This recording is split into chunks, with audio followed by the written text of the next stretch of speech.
ବଂଶରେ ଜାତ ଗାଧିଙ୍କ କନ୍ୟା ସତ୍ୟବତୀ ବ୍ରହ୍ମର୍ଷି ରୁଚିକ ବିବାହ କଲେ। ସତ୍ୟକାମୀ ଏବଂ ତାଙ୍କ ମାତା ଉଭୟ ପୁତ୍ର କାମନା କରିବାରୁ ରୁଚିକ ଯଜ୍ଞ ସମାପନ କରି ପୃଥକ ପୃଥକ ଯଜ୍ଞଚରୁ ମାତା ଏବଂ କନ୍ୟାଙ୍କୁ ଦେଲେ। ମାତା କୌଶଳ କରି ସତ୍ୟବତୀଙ୍କ ଚରୁ ଭକ୍ଷଣ କରି ତାଙ୍କ ପାଇଁ ଉଦ୍ଦିଷ୍ଟ ଚରୁ କନ୍ୟାଙ୍କୁ ଦେଲେ। ଫଳସ୍ୱରୂପ ସତ୍ୟବତୀଙ୍କ ପୌତ୍ର ରୂପେ ପରଶୁରାମ ଜନ୍ମ ହୋଇ 21 ବାର ପୃଥିବୀକୁ ନିକ୍ଷେତ୍ରିୟ କରିଥିଲେ। ହୈହୟ ବଂଶର କ୍ଷତ୍ରିୟ ବୀର ସହସ୍ରାର୍ଜୁନ ନିଜର ଔଦ୍ଧତ୍ୟ ପ୍ରକାଶ କରି ଯମଦଗ୍ନିଙ୍କ ଆଶ୍ରମରେ ପହଞ୍ଚି ତାଙ୍କ ଯଜ୍ଞଧୀନକୁ ବତ୍ସା ସହିତ ବଳପୂର୍ବକ ହରଣ କରିନେଲେ।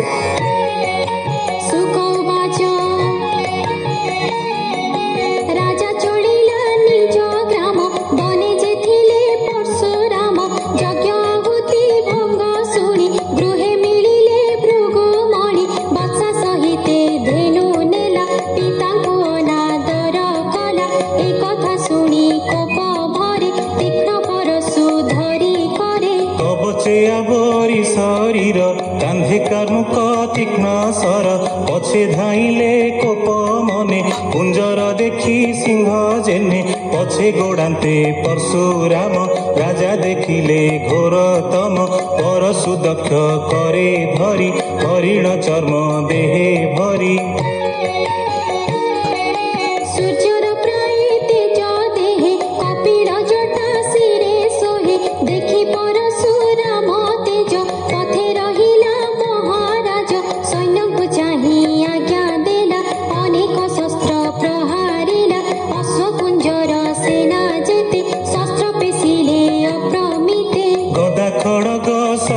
जष्टि कोपे करती सरवृष्टि जुझंती अति कोप मने समुद्रे मंदर जे सने परशु कोपरे प्रहारी अर्धनिमिषे सर्व मारी भुज कंधर उर छिड़ी सर्वे पड़िले भूमि माड़ी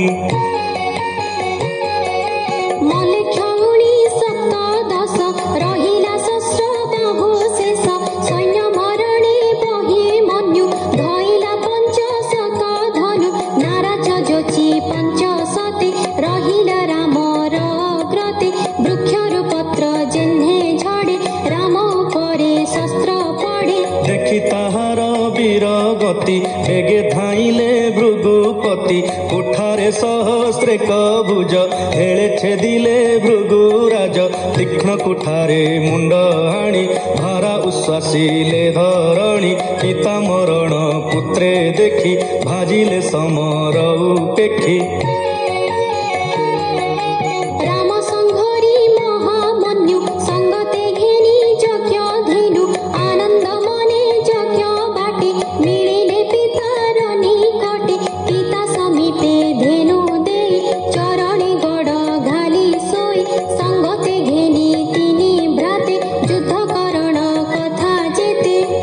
पितार ग्रते काशुणी पिता तो सचिते बोइले रामर ग्रते भो पुत्र शुण एक चित्ते हे राम राम महाबाहु शुण सुमने तोते कहूँ शुभ शुभ तू न जानी पातक कलु राजा हाणी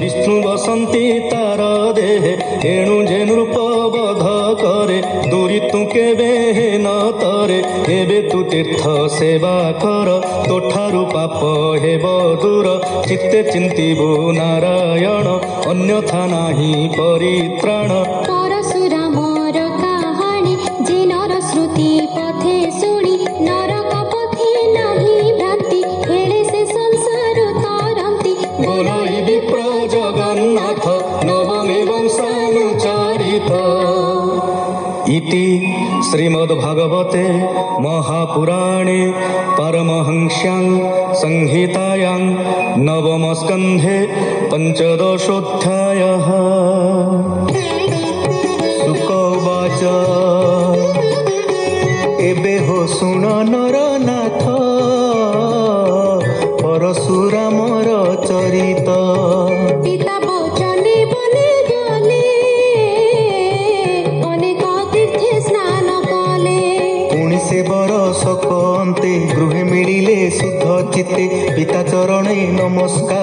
କରି ରହିଲେ ନିଜ ପୁର।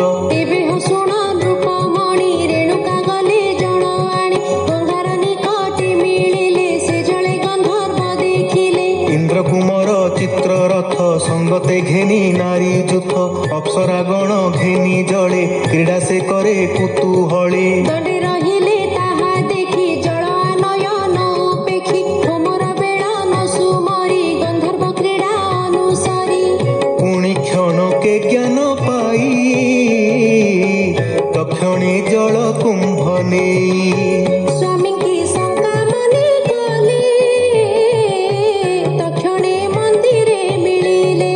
ଜଳ କଳସ ଯଜ୍ଞ ଘରେ ଧୋଇଲେ ସ୍ୱାମୀଙ୍କ ଗୋଚରେ ଅଞ୍ଜଳି କରି ବେନି କରେ ରେଣୁକା ରହେ ଯଜ୍ଞ ଘରେ। ରେଣୁକା ମୁଖ ଚାହିଁ ମୁନି ପ୍ରଚଣ୍ଡ କୋପେ ଯମଦଗ୍ନି ଜାଣିଲେ ଗନ୍ଧର୍ବର ମେଳେ ମନ କଳ୍ପିଲା ଗଙ୍ଗା ଜଳେ। ପୁତ୍ରଙ୍କୁ କୋପ ମୁଖେ ଚାହିଁ ବୋଇଲେ ଶିର ଛେଦ ନେଇ ଗନ୍ଧର୍ବ ଦେଖି ଏହା ମନ କଳ୍ପିଲା ତାହାର ସଙ୍ଗମ। ସ୍ୱଭାବେ ଦୁଷ୍ଟା ନାରୀ ଏହି ଏହାର ବଦନ ନ ଚାହିଁ ସେ ପୁତ୍ରେ ମାତୃ ସ୍ନେହ କଲେ ମାତାର ଶିର ନ ଛେଦିଲେ। ଅଧିକ କୋପ ଭର ହୋଇ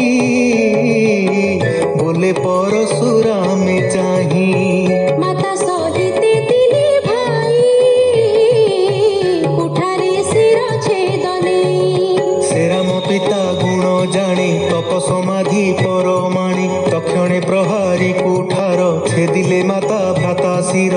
ଦେଖିଣ ମୁନି ଦୋଷ ହୋଇ ପରଶୁରାମ ମୁଖ ଚାହିଁ ବୋଇଲେ ବର ଦେବୀ ତୋତେ ଯେ ବାଞ୍ଛା କଳ୍ପ ତୋର ଚିତେ। ତକ୍ଷଣେ ପିତା ପାଦେ ପଡ଼ି ରାମ ବୋଲନ୍ତି କର ଯୋଡ଼ି ଭୋତା ତ ବର ଦେବ ଯେବେ ଏ ସର୍ବେ ଜୀବନ ପାଇବେ। ଶିର ଲାଗିବ ଯେ ଯା ଗନ୍ଧ ମନେ ନଥିବ ତାଙ୍କ ବଧ ଅସ୍ତୁ ବୋଇଲେ ତପୋଧନ ସେ ସର୍ବେ ପାଇଲେ ଜୀବନ। ପିତାର ତପୋବଳ ଜାଣି ମାତା ଭ୍ରାତାଙ୍କ ଶିର ହାଣି ଏମନ୍ତି କରି ଘୋର କର୍ମ ରାମ ରଖିଲେ ନିଜ ଧର୍ମ। ରାମର ଅଙ୍ଗ ସଙ୍ଗ ତୁଲେ ମରଣୁ ସମସ୍ତେ ବଞ୍ଚିଲେ। ଭାଇ